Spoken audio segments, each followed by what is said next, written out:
Normalmente, quem sobe para cargos de gestão, para cargos de liderança, para cargo de chefe, é quem ganhou confiança. Não necessariamente quem tem a habilidade de gestão, a habilidade de liderar ou a habilidade de ser um bom chefe. Gostaria muito que a gente saísse desse papo, tirando o gestor, tirando o seu chefe, tirando a liderança de um pedestal de autoridade cega. Por quê? Normalmente, quem sobe para cargos de gestão, para cargos de liderança, para cargo de chefe, é quem ganhou confiança. Não necessariamente quem tem a habilidade de gestão, a habilidade de liderar ou a habilidade de ser um bom chefe. E por que isso acontece? Basicamente, quando a gente tem uma estrutura de uma empresa, mas esse profissional, algum profissional se destaca muito, ele acaba ascendendo, ele começa a receber promoções de novos trabalhos. Só que quando ele chega nesse novo trabalho, nesse novo cargo, ele não quer dizer que ele está preparado para fazer esse papel. Quer dizer que foi dado a ele a oportunidade, o desafio de se desenvolver nesse novo papel e talvez você faça parte dessa cobaia da gestão dessa pessoa, da liderança dessa pessoa. Talvez você ganhe um chefe que era um colega de trabalho seu, mas que ele foi bom tecnicamente, ou ele puxou o saco certo da pessoa certa e daí acabou entrando num cargo de liderança, num cargo de gestão, num cargo aqui acima do seu. Vamos continuar então.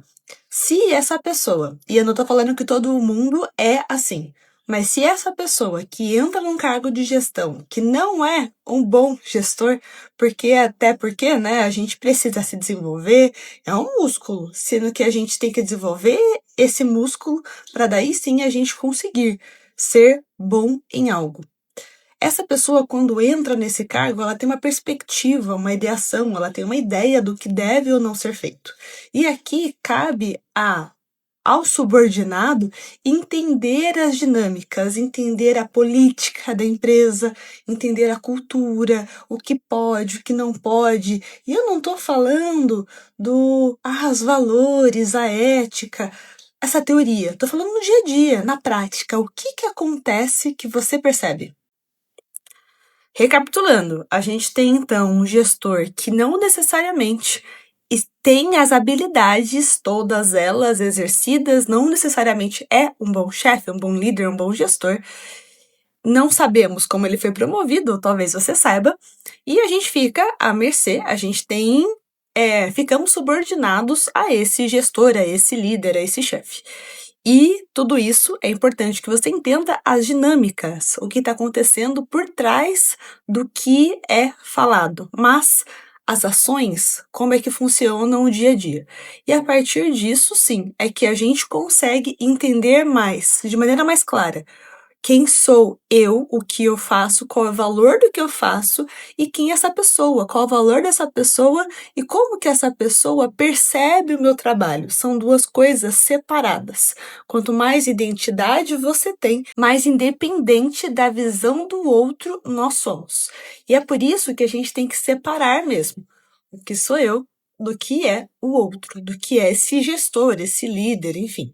E dependendo, se a gente não consegue separar as duas coisas e a gente tem essa liderança, ela tem essa chefia, onde a gente dá para eles essa autoridade de maneira cega, pode ser que a gente seja sabotado ou a gente seja colocado sempre em segunda posição, não seja valorizado, não seja reconhecido, porque a gente está dependendo, né, de uma outra pessoa que não necessariamente está no cargo que deveria estar para nos reconhecer. E é por isso que é importante separar uma coisa da outra. Uma coisa ainda que eu digo é aprender a se produtizar. E o que é essa produtização, né? Quando a gente percebe que que é o nosso produto e que nosso melhor produto somos nós mesmos, a gente começa a ter uma visão crítica do que a gente está fazendo, do que não está fazendo, do nosso dia a dia, o que a gente de fato entrega ou não entrega, a partir de métricas, dados claros. E isso faz com que a gente crie uma autopercepção que é independente da percepção desse outro, que a gente não sabe exatamente quais são as qualificações desse profissional. Mas, enfim, e é isso que é uma proposta de se perceber antes de ser percebido pelo outro, antes de depender do outro. Então, quanto mais a gente tem essa identidade formada, menos a gente depende da aprovação desse outro que a gente não sabe de novo, né? Se esse profissional tem realmente as capacidades de um bom gestor. Enfim, essa era a meta. Compartilhem tudo. Organizei um workshop bem estruturado, com começo, meio e fim, simples, fácil, rápido e indolor, caso você queira se ver como produto. Essa é a hora. É um começo, é um pontapé. Não vai ser rápido do ponto de vista de uma construção de identidade rápida, mas ela é contínua. E quanto mais a gente faz, mais sólido a gente fica, mais claro a gente vê o mundo. Bora!